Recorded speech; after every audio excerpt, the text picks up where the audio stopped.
Good morning students, मैं Ajit sir आज फिर क्लास 9 के लिए साइंस का जो दूसरा चैप्टर है उसको आज हम फिर लेकर के आए हैं। इससे पहले आपको मैंने मिक्सचर के बारे में जो बताया था उसमें 3 प्रकार के मिक्सचर को बताया था और उसको सेपरेशन करने के मेथड को बताया था।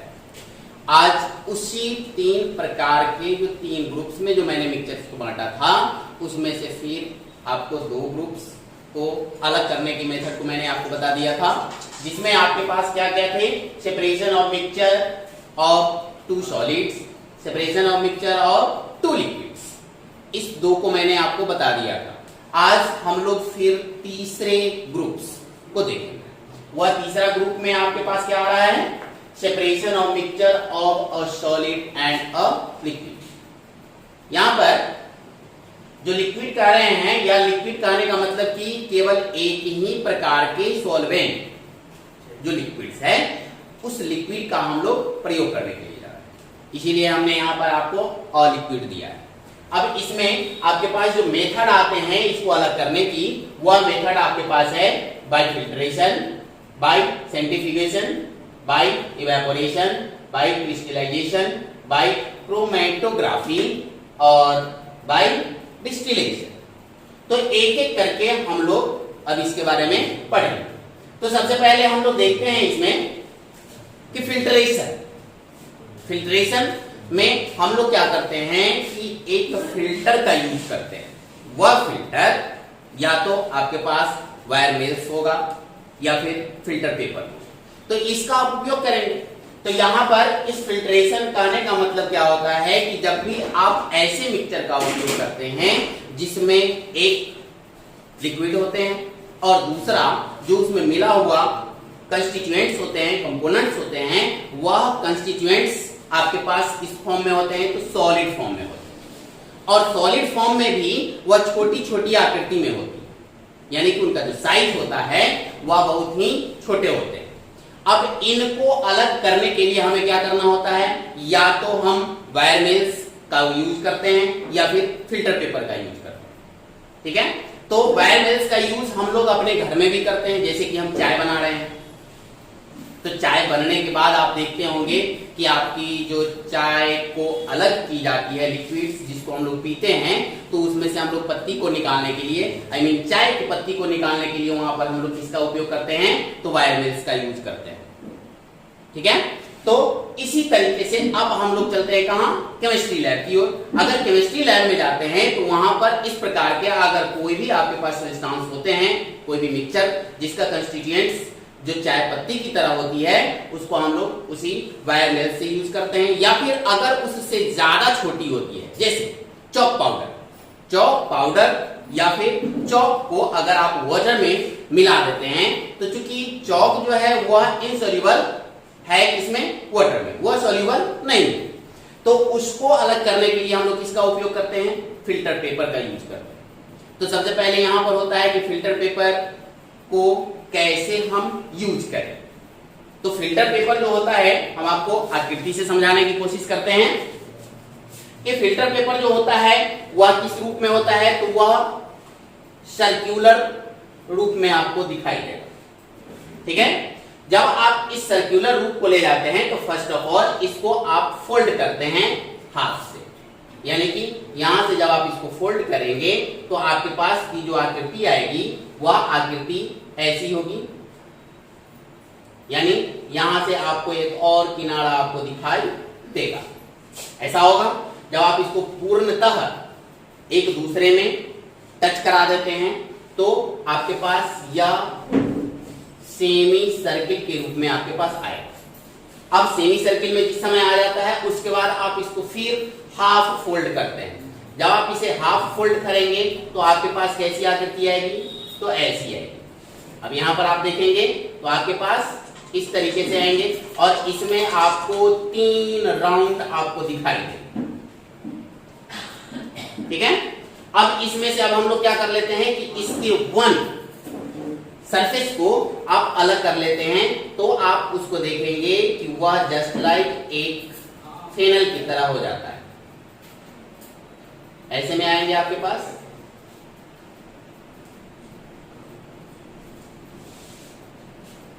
ऐसा बन जाता है। जब आप इसे एक फेनल में डाल देते हैं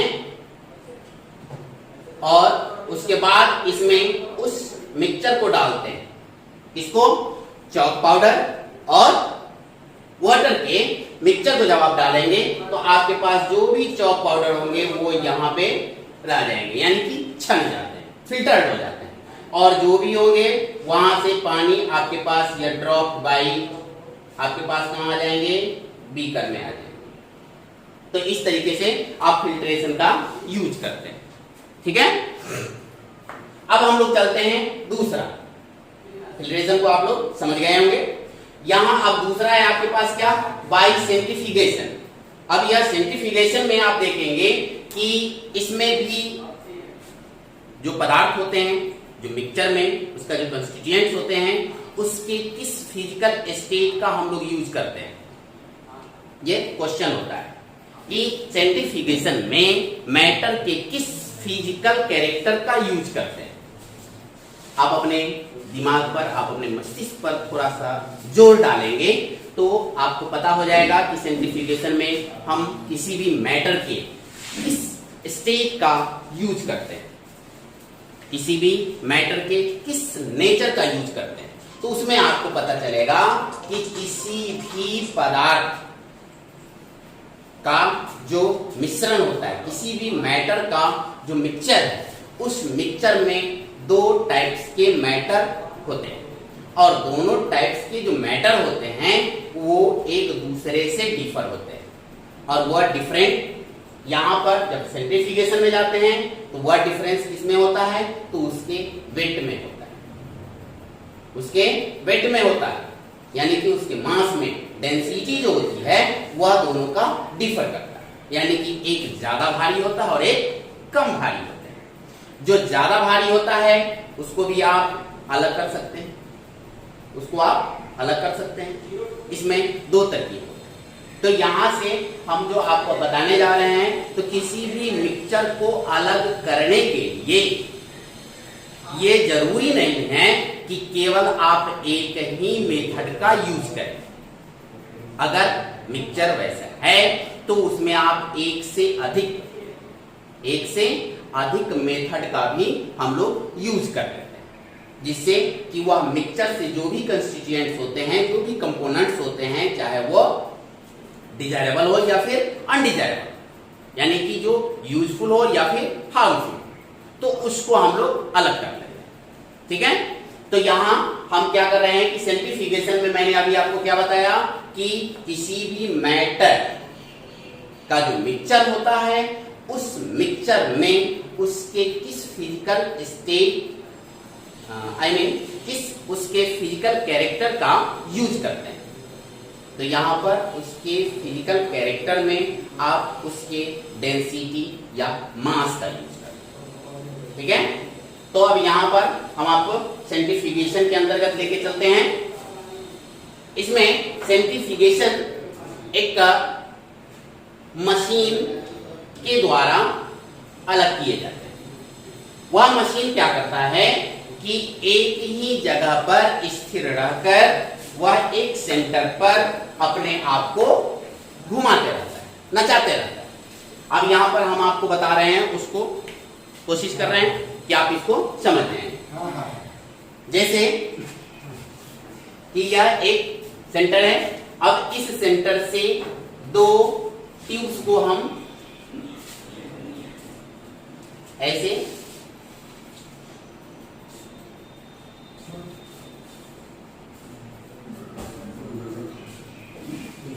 ये ट्यूब्स को आप ले लेते हैं। उस ट्यूब्स में आप क्या करते हैं, वह मिक्सचर को आप डालते हैं, जो जिसका मैंने अभी आपको बताया कि उसका जो फिजिकल कैरेक्टर है, उसका जो फिजिकल नेचर है वो डिफर कर रहा है। इसके आधार पर, तो उसके डेंसिटी या मास के आधार पर। तो यहाँ क्या हो रहा है कि आप सपोज दैट मान लिया कि आपने लिया क्या, उसी चॉक पाउडर को ही लिया। इसका उपयोग सबसे ज्यादा मेडिकल के लाइन में किए जाते हैं। ठीक है, मेडिसिन बनाने के लिए या फिर ब्लड का अगर कुछ सैंपल लेना होता है तो उसमें ऐसा किया जाता है। जैसे कि हमारे ब्लड में जो हीमोग्लोबिन होते हैं, तो हीमोग्लोबिन का जो वजन होता है वह प्लाज्मा के वजन से ज्यादा होता है। तो अगर आपको उसमें से केवल प्लाज्मा, जिसको हम लोग सीरम बोलते हैं डॉक्टरी भाषा में, अगर सीरम को निकालना होता है तो ब्लड आपके शरीर से लिए जाते हैं और उसको फिर सेंट्रीफ्यूगेशन किया जाता है। उसमें भी क्या किया जाता है कि ब्लड को इसके अंदर डाल दिया। अब डालने के बाद इसको कम से कम 5 मिनट तक गोल गोल हाई स्पीड में घुमाया जाता है। जब यह हाई स्पीड में जाता है तो अब आप समझ रहे होंगे कि किसी भी चीज को अगर हाई स्पीड में अगर घुमाते हैं तो उसके अंदर एक ऊर्जा उत्पन्न होती है, जो आपको 9th क्लास में मैंने आपको बताया था कि 7 प्रकार के ऊर्जा होते हैं, ठीक है, जिसको हम लोग कपचल सेन, शॉर्ट नेम में हम लोग क्या बोलते थे, कपचल सेन बोलते हैं। तो वह कपचल सेन के अंतर्गत जब भी हुआ जाता है तो इसका जो काइनेटिक एनर्जी होती है वह क्या हो जाता है, स्थिर हो जाती है। अब यहाँ पर क्या हो जाएगा, जिसका वेट सबसे ज्यादा है वह नीचे आ जाएगा, अब जिसका वेट कम है वो ठीक इसके ऊपर आ जाएगा। यानी कि यहाँ पर क्या आ गया आपके पास, सीरम आ जाएगा। अब सीरम और हीमोग्लोबिन दोनों अलग हो जाते हैं। सेम उसी तरीके से हम लोग क्या कर सकते हैं, अगर चॉक पाउडर है तो चॉक पाउडर में भी आप देखेंगे तो ऐसे भी आप रख देंगे, अगर चॉक पाउडर को पानी में घोल करके, तो घोलने के बाद आप देखेंगे कि कुछ समय तक अगर बिना हिलाए डुलाए स्थिर करके उसको कुछ समय तक के लिए अगर हम टेबल पर छोड़ देते हैं तो वह सेटल्ड डाउन हो जाता है एट द बॉटम, ठीक है। तो यहाँ उसी चीज को जो जल्दी से सेटल डाउन नहीं होता है, जिसको अधिक टाइम लगता है, तो वैसे मिक्सचर को अलग करने के लिए हम लोग सेंट्रीफ्यूगेशन प्रोसेस का यूज करते हैं। तो आप इस सेंट्रीफ्यूगेशन को भी आप समझ गए होंगे। अब हमारे पास जो अगला टॉपिक है वो है क्या, अगला मेथड इवेपोरेशन। तो इवेपोरेशन तो आप समझ रहे होंगे, या आपके घर में और मतलब सुबह में भी होती है और शाम में भी। सुबह और शाम उगाने का मतलब क्या होता है, सुबह में खाना बनते हैं तो उस समय भी इवेपोरेशन, शाम में खाना बनते हैं तो भी इवेपोरेशन, और बीच के टाइम में भी हमारे साथ इवेपोरेशन होते रहते हैं। जैसे कि आप अगर कपड़े धो लेते हैं तो उसमें भी आपका कपड़ा क्या 2 दिन 3 दिन 4 दिन 5 दिन या 1 साल तक भीगे हुए रहते हैं, या कभी सूखते भी हैं या सूख जाते हैं। तो वो सूखते कैसे, वो कैसे ड्राई हो, तो यहां पर कौन सी प्रोसेस होती है, इवेपोरेशन की क्रिया होती है, ठीक है। तो वह इवेपोरेशन के अंतर्गत, इससे पहले मैंने आपको काइनेटिक एनर्जी के बारे में बताया था, यह काइनेटिक एनर्जी इंक्रीज करती है जिसके कारण इवेपोरेशन ज्यादा होता है। इवेपोरेशन के कारण ही आपको ज्यादा से ज्यादा ठंडक महसूस होती है, फीलिंग्स होती है, ठीक है। अगर हमारे शरीर में पसीने चल रहे हैं तो जब पसीने चल रहे होते हैं और हवा कम चल रही होती है तो आप क्या करें, जब पूरे कपड़े आपके अगर कॉटन के हैं या ज्यादा भीगे हैं तो आप क्या करें, एक पंखे के निकट चले जाएं और पंखे को चला। अब जितना ज्यादा इवेपोरेशन आपके शरीर से होगा उतना ज्यादा आपको अच्छा ठंडा फील, ठीक है। तो यहाँ पर वो आप पिछले कक्षा में ऑलरेडी इसके बारे में पढ़ चुके हैं, इसके इफेक्ट्स को भी पढ़ चुके हैं, इसके कारण क्या होते हैं उसको भी आप जान चुके हैं। तो यहाँ पर हम केवल इवेपोरेशन से मिक्सचर के कंपोनेंट्स को अलग करने की चर्चा करते हैं। तो यहां हम देख रहे हैं क्या, सबसे पहले हम लोग जानते हैं नमक के बारे में। आप नमक जो खाते हैं वह नमक कहां से आता है, तो समुद्र से। अब यह समुद्र से आने की जो चर्चा हो रही है तो वह समुद्र से कैसे आता है, पूरा समुद्र तो पानी से भरा हुआ है।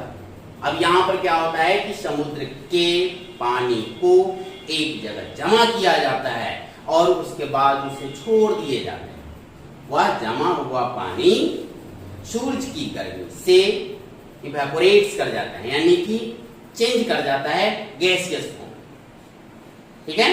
और वह क्या हो जाता है, गैसियस फॉर्म में चेंज करने के बाद वह ऊपर निकल जाता है, यानी कि एटमॉस्फेयर में चला जाता है। बाकी जो नीचे क्रिस्टल के फॉर्म में आते हैं वो सॉल्ट आते हैं। अब वह इस क्रिया के द्वारा ही समुद्र से नमक को प्राप्त किया जाता है। तो अगले टॉपिक के लिए फिर से अब आगे देखेंगे क्रिस्टलाइजेशन को। तो क्रिस्टलाइजेशन को देखते हैं। क्रिस्टलाइजेशन एक मेथड है जिसके अंतर्गत क्या होता है कि कोई भी जो एक लिक्विड्स में है और एक सॉलिड में है, लेकिन वह पूर्णतः सॉल्युबल है किसी भी लिक्विड में। जैसे कि मैं आपको एक एग्जांपल दे रहा हूं, कॉपर सल्फेट। कॉपर सल्फेट एक क्रिस्टल है, यानी कि सॉलिड फॉर्म में है, लेकिन वह पूर्णतः सॉल्युबल है, यानी कि कंप्लीटली रूप से वह घुल जाता है वजन, यानी कि पानी में वह पूर्णतः सॉल्युबल। अब उसमें मैक्सिमम अमाउंट में हम उसमें पानी डालते हैं, ठीक है। जब वह घुल जाता है तब हम उसे क्रिस्टल के फॉर्म में कैसे कन्वर्ट करते हैं, उसका जो प्रोसेस होता है उसको अब आप देखें, ठीक है। सबसे पहले जैसे ही आप कॉपर सल्फेट के सॉल्यूशन को लेते हैं तो आप उसे एक चाइना डिश में ले लें। यह एक सॉल्यूशन के फॉर्म में होगा कॉपर सल्फेट। उसके बाद आप नीचे एक बीकर ले लें। बीकर के आधे से ज्यादा पार्ट्स को आप पानी से भर देंगे, ठीक है। फिर इसे एक वायर गेज के सहारे ट्राइपॉड स्टैंड पर खड़े कर दें,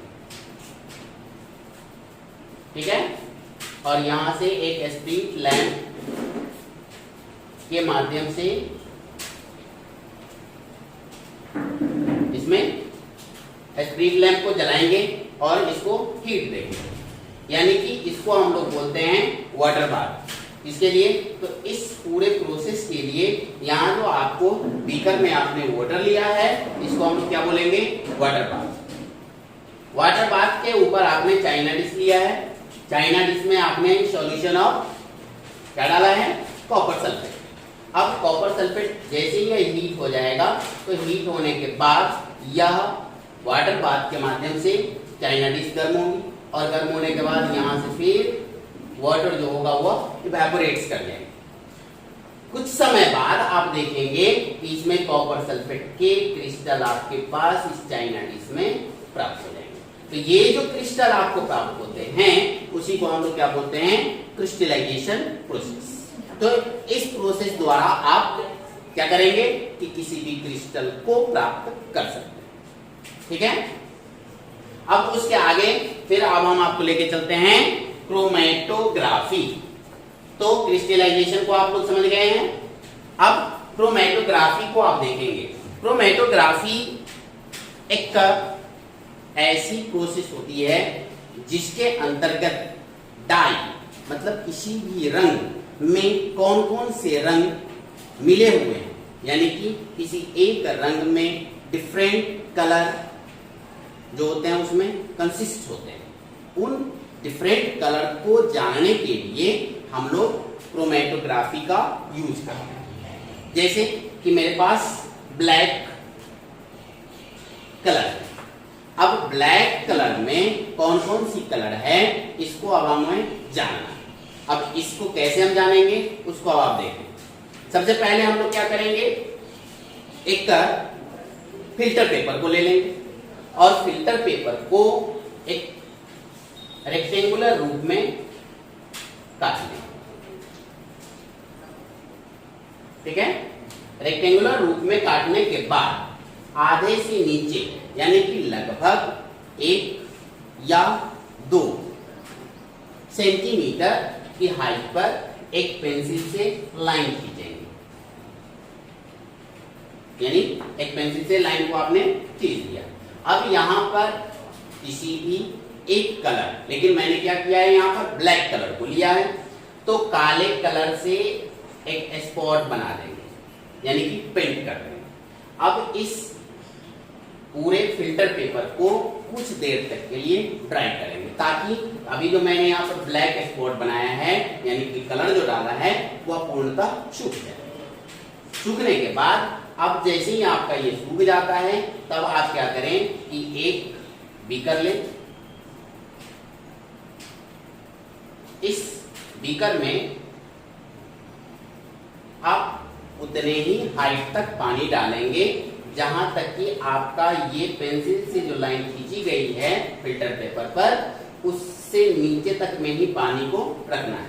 अगर आप ज्यादा पानी लेते हैं तो फिल्टर पेपर को हमें कितना दूर तक डालना है, तो यहाँ पर जब भी आप इसको पोर करते हैं वाटर में तो इस पेंसिल के लाइन से नीचे वाले पार्ट तक ही हम लोग इसको डालेंगे। जैसे कि मैंने यहाँ पर इतना दूर तक पानी डाल दिया, ये आपके पास वाटर को आपने डाल दिया इसमें। अब ऊपर से आप इस फिल्टर पेपर को जिस पर आपने डाई किया है उसको लेकर के डालेंगे। अब यहां पर आप ध्यान देंगे कि जब आप फिल्टर पेपर को डाल रहे हैं, ये फिल्टर पेपर को मैंने डाल दिया, ये पेंसिल की जो लाइन है वो यहां है, यानी कि वाटर लेवल से ऊपर। तो वाटर लेवल से ऊपर ही पेंसिल की जो लाइन मैंने खींचे हैं फिल्टर पेपर पर उसको ऊपर ही रखना है और यह उसी जगह आपको यह स्पॉट नजर आएगा, यानी कि ब्लैक स्पॉट जो है, जो डाई मैंने इस पर किया है वो आपको पानी से ऊपर ही रखना है। ठीक है, अब देखेंगे कुछ समय बाद यहां से वाटर जो है वह ऑस्मोसिस, ठीक है, यहां पर यह कौन सा, तो डिफ्यूजन के माध्यम से डिफ्यूज कर जाता है और यह धीरे धीरे धीरे धीरे पानी का लेवल जो है ऊपर तक आता है। ठीक है, आप यहां पर सेलो टेप के माध्यम से और एक स्टीयर रड के माध्यम से आप इसको चिपका करके ऐसे लटका देंगे। ठीक है, हैंगिंग कर। अब आफ्टर हैंगिंग आप देखेंगे कि जैसे जैसे यह वाटर ऊपर की ओर चल रहा है, यह कलर जो है ब्लैक वाला ऊपर की ओर रिसने लगा है। अब ये रिस कर ऊपर की ओर चलने लगता है, तो आप देखेंगे कि इसमें डिफरेंट कलर, सबसे ऊपर क्या हो जाएगा, रेड, यानी कि जो रंग या जिस रंग का डाई जो होगा वह सबसे ज्यादा डिफ्यूज करता है, यानी कि हल्की होती है, वह सबसे ऊपर होगा। उससे जो भारी होंगे वो उसके ठीक नीचे होंगे, उससे जो भारी होंगे वो सबसे नीचे। तो इस तरीके से आप देखेंगे कि सबसे ऊपर रेड आएगा, उसके बाद येलो आएंगे, उसके बाद ब्लू, उसके बाद ग्रीन। तो इस तरीके से आप देखेंगे कि इसमें लगभग जो भी कलर हैं, यानी कि सातों के सातों रंग आपको इसमें दिखाई लगभग पड़ते हैं। ठीक है, तो यहां पर इसमें से आप केवल 3 को आइडेंटिफाई कर सकते हैं, जो आपके पास रेड है, येलो है और ग्रीन है। तो इस 3 को ज्यादा से ज्यादा आप आइडेंटिफाई कर सकते हैं। तो क्रोमैटोग्राफी जो होता है उसमें केवल डाई रंग में जो भी कंस्टिट्यूएंट्स कलर होते हैं उस कंस्टिट्यूएंट्स कलर को ही अलग करने के लिए इसका उपयोग किया जाता है। तो यहाँ पर क्रोमैटोग्राफी जो होती है, क्रोमैटोग्राफी का यूज जो होता है वह किए जाते हैं कहां कहां, उसको आप देखिए। क्रोमैटोग्राफी का यूज सबसे ज्यादा किया जाता है कहां, तो किसी भी केमिकल रिएक्शन जहां पर कि कोई भी केमिकल अगर कलरफुल होते हैं तो उसको अलग करने के लिए क्रोमैटोग्राफी का यूज किया जाता है। दूसरा जो उसका यूज होता है क्रोमैटोग्राफी का, वह यूज क्या हो जाता है कि इसको फॉरेंसिक साइंस यानी कि फॉरेंसिक विज्ञान में भी इसका उपयोग किया जाता है, जिसके माध्यम से लीवर या फिर किडनी यानी यूरिन के टेस्ट में, मेडिकल लाइन में है ये, यूरिन के टेस्ट में क्रोमैटोग्राफी का यूज किया जाता है। या स्टोमक में अगर किसी प्रकार की परेशानी होती है तो स्टोमक के जो लिक्विड्स होते हैं उन लिक्विड्स के बारे में अधिक जानकारी लेने के लिए क्रोमैटोग्राफी का यूज किया जाता है। तो यहां आप लोगों ने देखा क्या कि क्रोमेटोग्राफी का यूज कहां कहां किया है। तो अभी तक आप लोगों ने क्रोमेटोग्राफी को जान लिया, क्रोमेटोग्राफी आपकी समझ में भी आ गई होगी। अब इसके जो आगे है, जो आपका लास्ट मेथड है, वो है डिस्टिलेशन।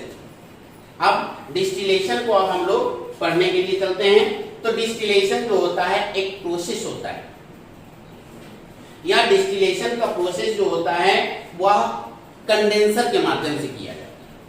अब डिस्टिलेशन होता कैसे है उसको अब हम लोग जानते हैं कि डिस्टिलेशन जो होता है वह किसी एक प्रकार के सब्सटेंस को अलग करने के लिए किया जाता है।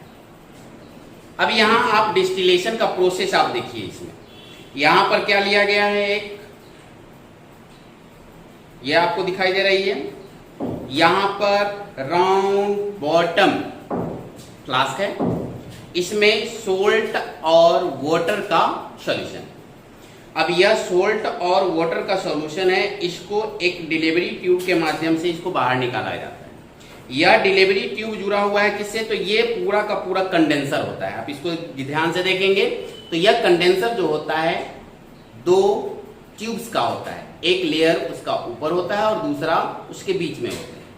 ठीक है, यहां पर दो ट्यूब्स होते हैं जो एक बीच से निकल जाती है, जो यहां आप छोटा सा पाइप आप देख रहे हैं, यह पाइप वही बीच वाले निकल रहे हैं।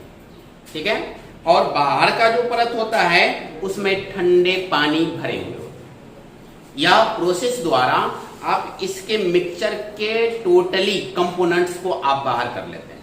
जैसे ही यहाँ पर इवेपोरेशन होता है तो इवेपोरेशन के माध्यम से यह कंडेंसर में वाटर वेपर आते हैं, और कंडेंसर में आने के बाद वो कंडेंस कर जाते हैं, यानी कि चेंज कर जाते हैं ड्रॉप्स ऑफ वाटर, और यह वाटर यहाँ पर आपके पास बीकर में आता है। तो यह प्रोसेस लगातार चलती रहती है, और चलते चलते क्या होता है, इवेपोरेशन की क्रिया चलती रहती है, तो एक समय पानी जो होता है वह पूरा इस फ्लास्क का खत्म हो जाता है, और लास्ट में क्या बचेगा, तो केवल सोल्ट का क्रिस्टल बचता है।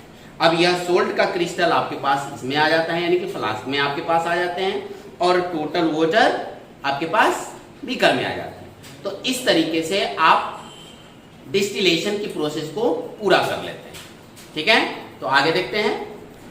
तो आपकी जो मिक्सचर को उसके डिफरेंट कंपोनेंट्स को अलग करने का प्रोसेस था, उनमें से सभी मेथड को मैंने आपको बता दिया है।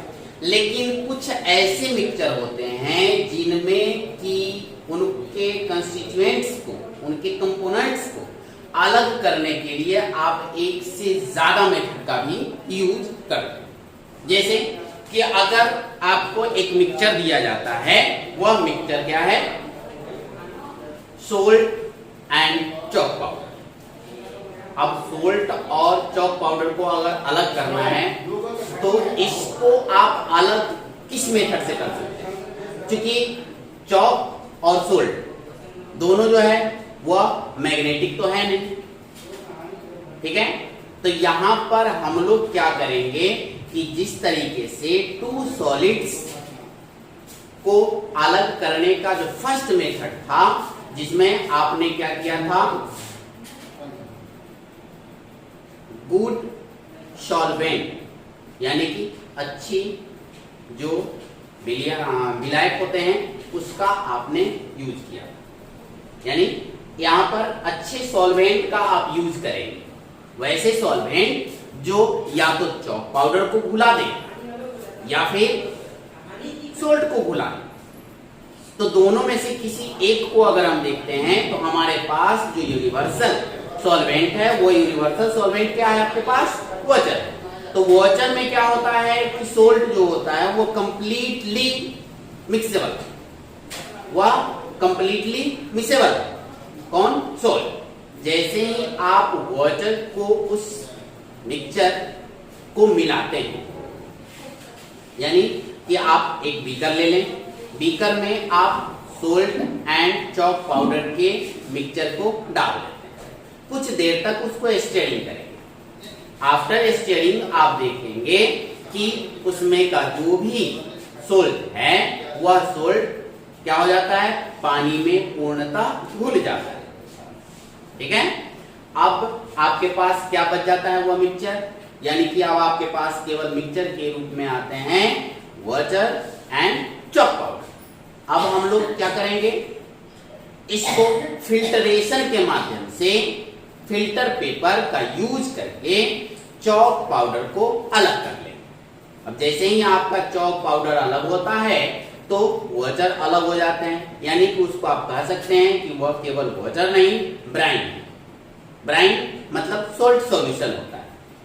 ठीक है, वह सॉल्ट सॉल्यूशन अब आपके पास अलग हो जाते हैं और चॉक पाउडर अलग हो जाते हैं।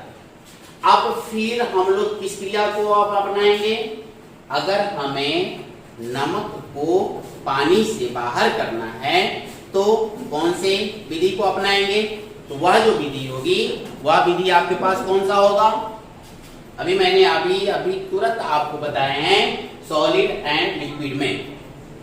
तो सॉलिड एंड लिक्विड में जैसे ही आप जाते हैं तो आपके पास आता है कौन सी, इवेपोरेशन। लेकिन इवेपोरेशन के मेथड को अगर हम अपनाते हैं तो केवल मेरे पास नमक आएंगे। ठीक है, लेकिन अगर आपको वाटर भी चाहिए और सोल्ट भी चाहिए तो वाटर और सोल्ट दोनों को प्राप्त करने के लिए हमें कौन सी मेथड को अपनाना होगा, डिस्टिलेशन। अब यह डिस्टिलेशन आपको कैसे प्राप्त करा देगा, तो अभी मैंने आपको बताया कि एक राउंड बॉटम फ्लास्क को लेंगे, उसमें कंडेंसर को लगाएंगे और उसके बाद उसको हीट करेंगे। हीट करने के बाद आपको क्या पता चलेगा कि एक बीकर में आप वाटर को ले लेते हैं और राउंड बॉटम फ्लास्क में आपके पास केवल सोल्ट बच जाता है। तो इस तरीके से आप देखते हैं कि आपके पास पूरा का पूरा मिक्सचर की जो कंस्टिट्यूएंट्स हैं वह कंस्टिट्यूएंट्स आपको प्राप्त हो जाते हैं। तो अगले दिन हम आपके साथ फिर आएंगे अगले चैप्टर को लेकर के। अब इसमें का जो भी आपके पास असाइनमेंट है उस असाइनमेंट को भी कंप्लीट कर लेंगे। एनसीईआरटी का जो बुक का क्वेश्चन है जिसमें आपके पास इंडेक्स क्वेश्चन और एक्सरसाइज क्वेश्चन है उसको भी आप कंप्लीट कर सकते हैं। Thank you.